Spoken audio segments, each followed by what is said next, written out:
Hello, my name is Ambriana Lynch, and this is my audience. Okay. Alrighty. The advice I like to give young artists, or really anybody who will listen to me, is not to wait around for inspiration. If you wait around for the clouds to part and a bolt of lightning to strike you in your brain, you are not going to make an awful lot of work, is a quotation from Chuck Close, an American abstract pop artist. Today I will be talking about pop art. This is a specific art style that I had been introduced to while in my middle school art class and found to be so fascinating and fun.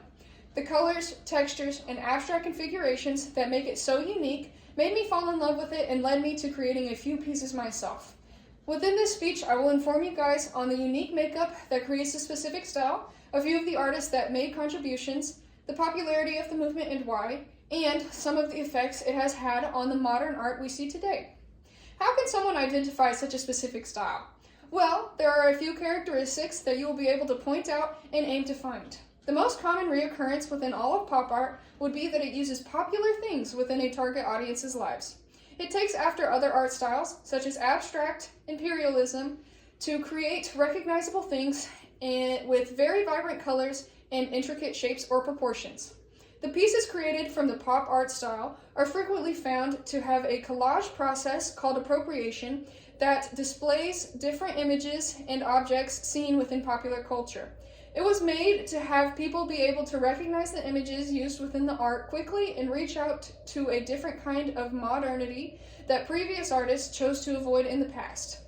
Incorporating logos or personal imagery reinforced the idea that art could be inspired by anything and everything, not just history, mythology, or morality.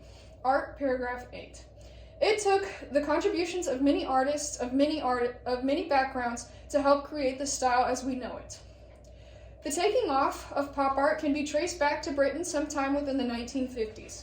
There, a group of artists called the Independent Group, or IG, held meetings to discuss ways they could incorporate a new aspect of visual culture that was formerly unrecognized due to a gap between life and art.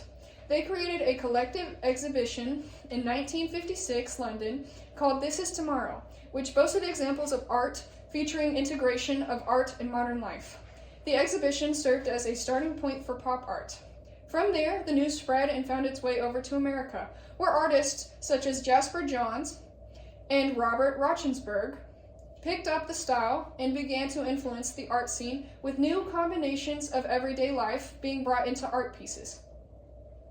During the beginning of pop art becoming more common knowledge, a few artists began to stand out and create names for themselves by adding pieces that stood out.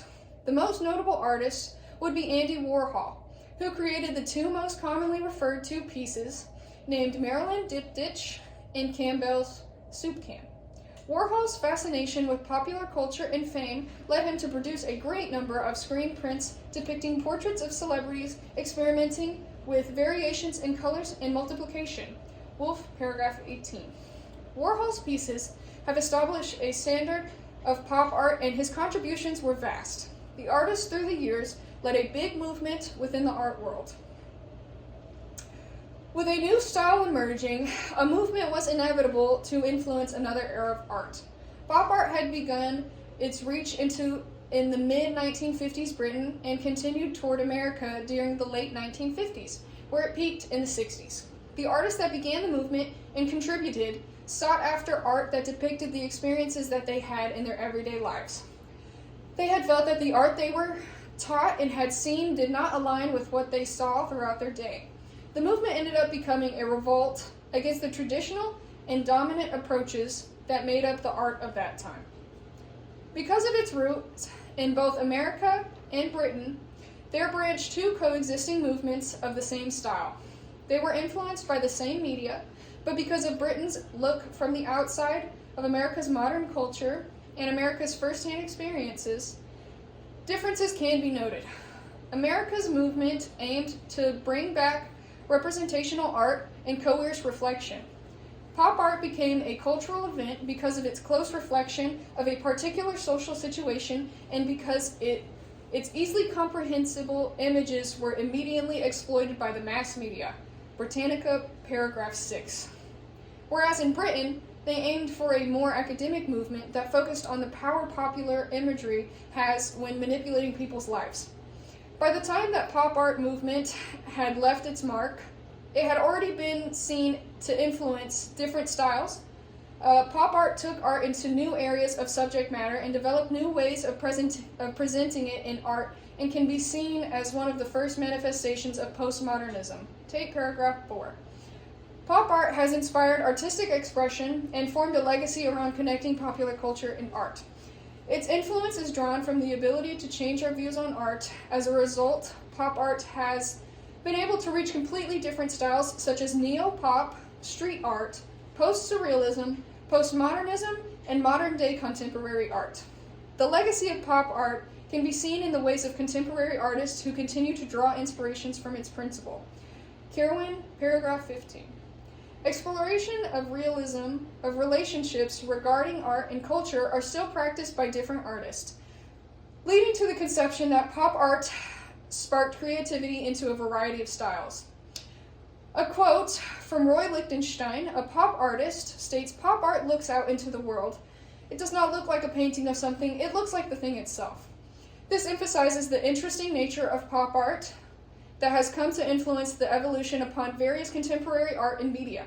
Today I have presented the history and facts on how it does just that.